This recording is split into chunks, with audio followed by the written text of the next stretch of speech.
Well, jeepers! You're listening to Smash or Pass. Hey everyone, welcome to another video on the JayBee and Milly channel. Today we are going to be reacting to episode 3 of Velma, which is Velma Kai. Velma Kai. So not Cobra Kai, we've got Velma Kai. So do you want to kick off with this one? Because I'm in two minds about the opening of this.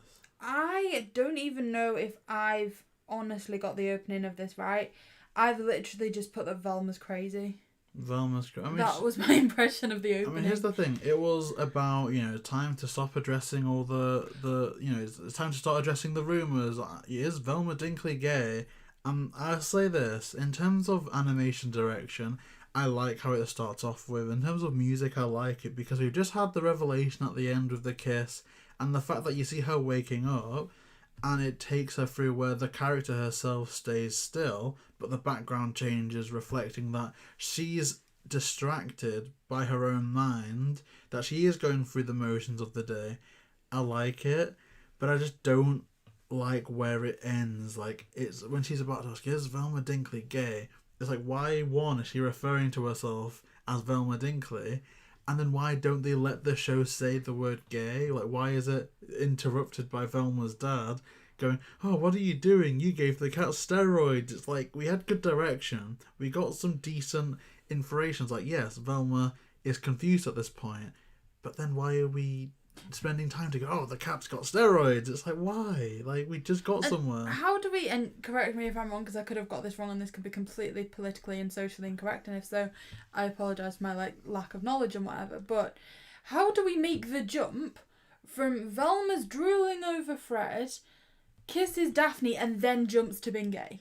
How do we not have that's a the thought thing. in the middle of bisexual and things like that? It's like bisexuality doesn't exist, and even Norval, it's like when it's like, oh, you need to talk to people about you liking girls, and then she's like, oh yeah, but I also really like Fred, and she's like, well, you do have issues. It's like, well, you can be bi.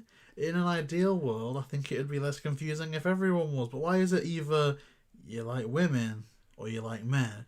If you like both, you messed up in the head. Like, why is the show telling us that? Well, that's the thing. It's almost like we want to make a show where Velma can be gay because we want to make awareness of this, and this is why it's really important. Like, we're trying to make importance of race and everything like that, but they're doing it wrong. They are not making awareness at all of people's sexuality because they are saying there is two sexualities. You're either straight or you're gay. Like, there's no in between. They just... It's insultingly stupid. And the thing is, why do we need to put a label on it? So I'll talk about Trick or Treat Scooby Doo. So we see Velma getting a crush on Coco Diablo, right? I like that. But then there's so many media outlets that say, Trick or Treat Scooby Doo made Velma gay. This is the first gay Velma. This is the first lesbian Velma. And that's fine. People can have that opinion because it's open-ended like that, but at no point is Trick or Treat Scooby-Doo saying Velma likes women and only women, that's what's important, or Velma likes women but she could still like Fred, or she could still like a male character in the movie or in a future movie. It's just that's how she's feeling at the time. Like, in the world you can feel a certain way at a time. Whereas this is like, no, we have to label this specifically. We have to go through that. Like, is she gay? Is she bisexual? Whereas with Trick or Treat, the audience said, this is what she is, this is what she isn't. Maybe they're right, maybe they're wrong. But that wasn't obsessed with, let's label this. Let's find out exactly what this is. It was just, that's her journey at this time. And even then, it wasn't... I feel like, with the audience, we didn't even make that assumption in Trick or Treat. It was just... I respect what they've done here. I was just, oh, she likes Coco. I wasn't thinking, oh, that means that she can't like Fred now, or she can't like Shaggy now. It was, oh, wow, yeah, she likes Coco. Yeah, no one's bothered about why, if it's that she's gay, if she's bisexual, if it's even, like, the certain, like, sexualities where people can be attracted to personality. It wasn't ever needed to be, this is the label on it, just...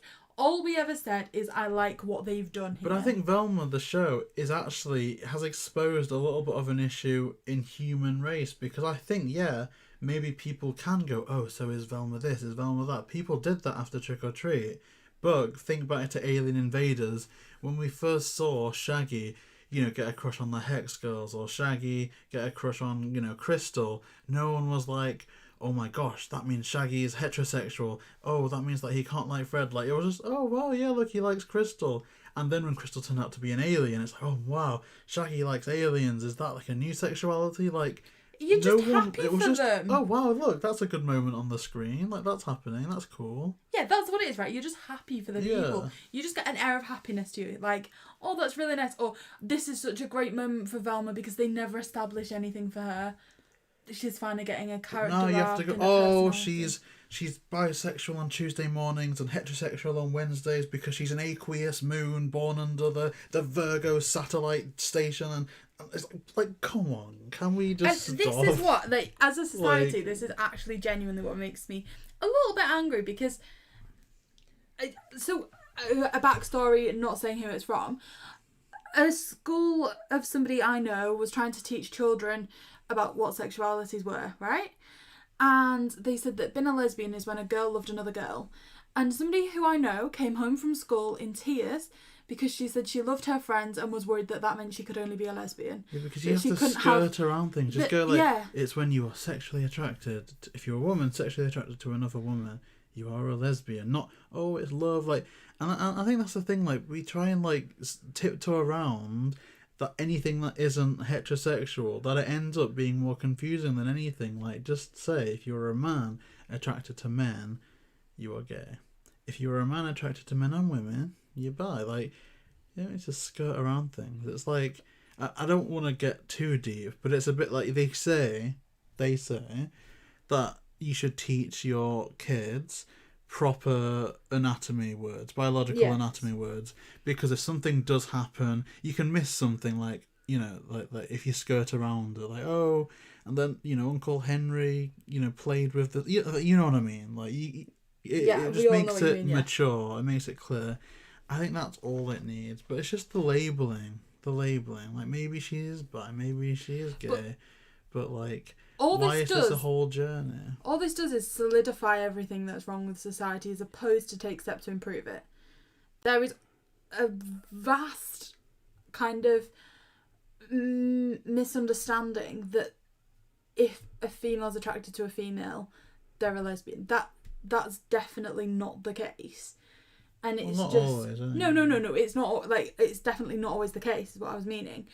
And so, like, you can never just jump in and make that kind of why do I keep forgetting words? You can never like just jump in and make that assumption, but that's what they do here. And like we've said, they just miss out any middle ground. Like, they spend so much time trying to find out what Velma is that they don't pay any credence to, how she's feeling that way about Daphne. Like, they don't give us any legwork to do with why Velma's personality could mesh with Daphne's, why there's a conflict. Like, there's no conflict, really, between does Velma like Daphne, which it should be because that's two characters.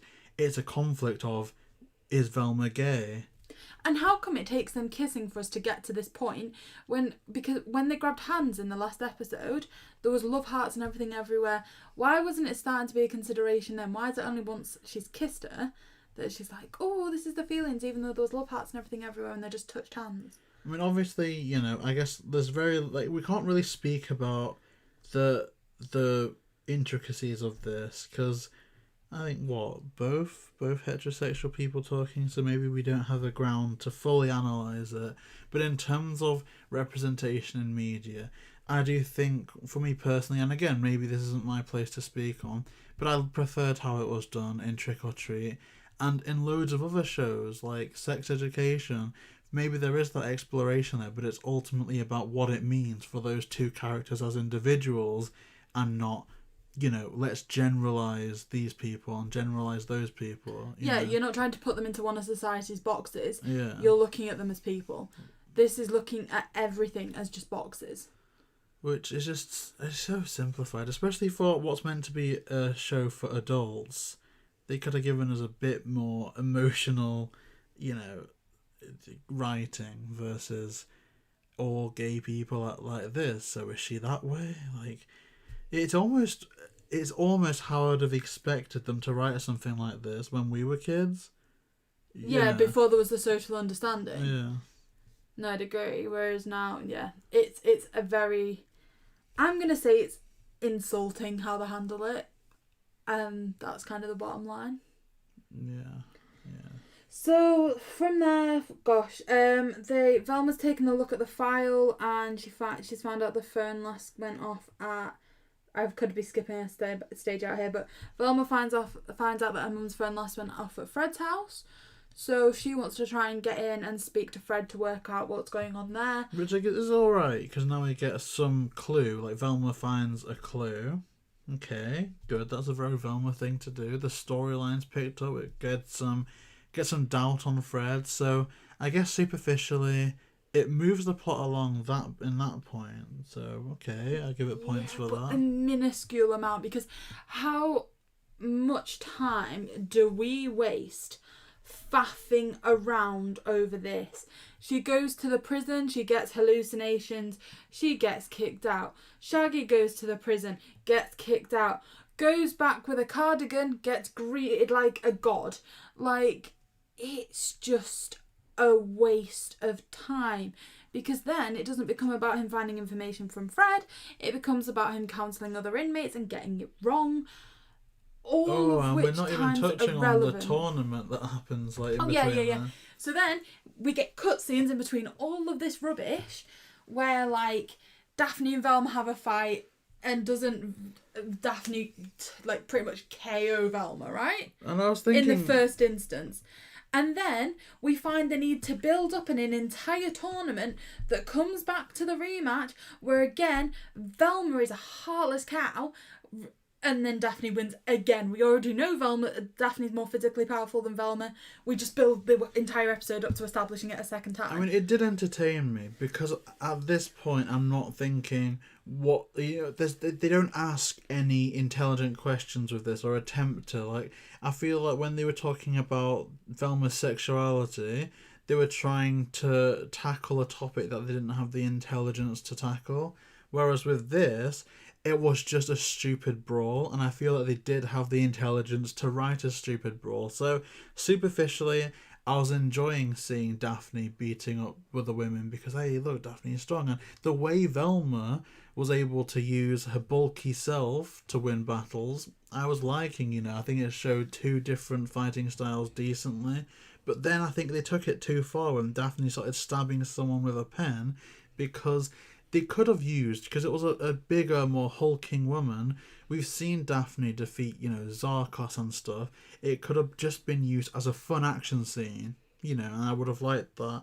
And it's not like I had a massive problem with the pen stabbing scene in and of itself, but then it comes back to one of my main issues of the show, does violence equal funny, or does violence equal this is a bad person we have to stop? So again, that's what I don't like. It's kind of like it's gonna tell you. Do you know what I mean? Like, all of this show is like, don't worry, we're just gonna tell you. It's like a rule for one and a rule for the other. So I don't understand it. And the tournament, like the whole build up, I feel was entertaining. With all like the ring walks and stuff. I feel like it was alright. I was enjoying myself to that part. And actually, I think maybe this is a bit of a hot take.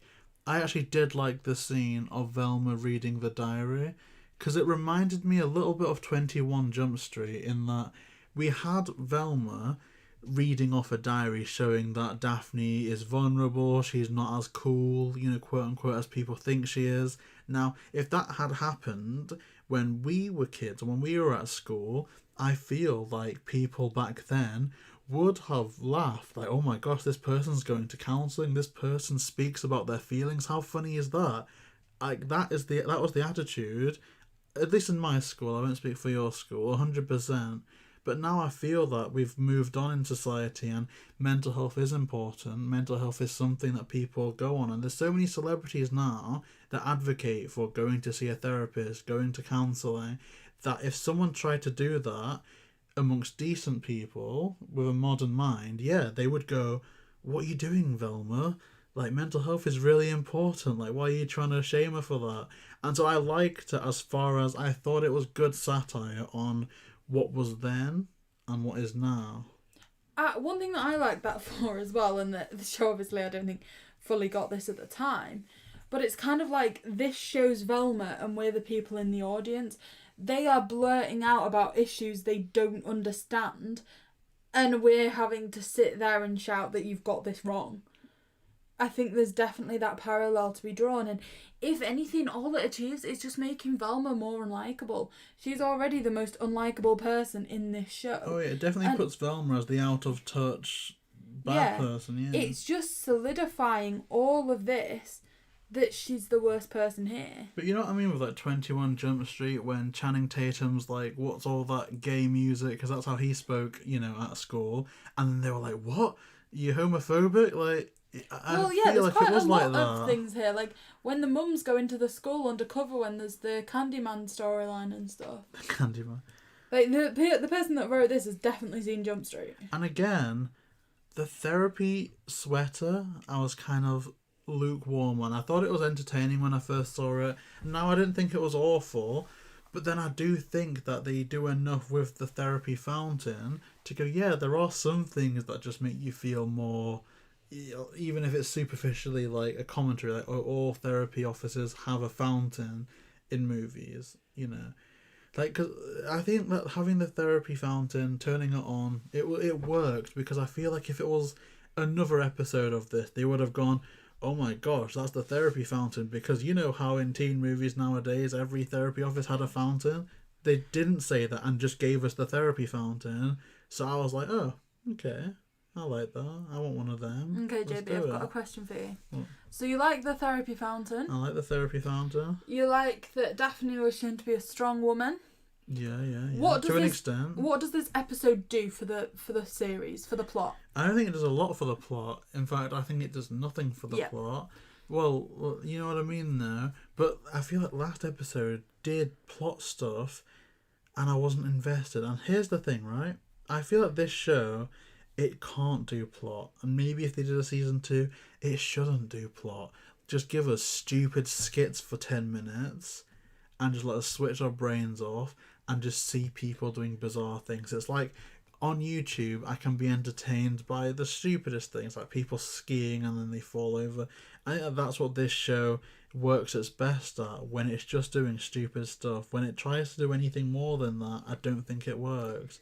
But this to me is a bit like a dumbed down version, dramatically dumbed down version of a Monty Python sketch. Just little bizarre things happening, and sometimes they're entertaining. Okay. Bold statement from me here. This has been the worst episode of this series so far. I think it's even worse than the second one. It achieved absolutely nothing. Even back with the technology and facilities available back in 1969, they managed to cram an entire mystery into an episode this long. We are now 50-something years ahead of that, and they can't further a plot in an episode. They can't develop characters that you like in this episode. It was absolute rubbish. I couldn't focus in on any of it. I think I took about 3 notes for this review because this episode was the most disengaging thing I've ever seen. I will go as far as to say that this is the worst episode of anything I've ever seen. I genuinely hated it. To episode 2 by a bit, you know, because I don't care about the story.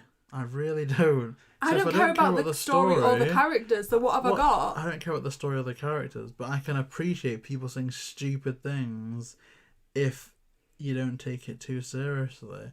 Like, and again, there's some stuff like that. There's a decent Daphne and Velma conversation at the end of this, but I think they set up a conflict that you understand. They decide to just be friends, yeah?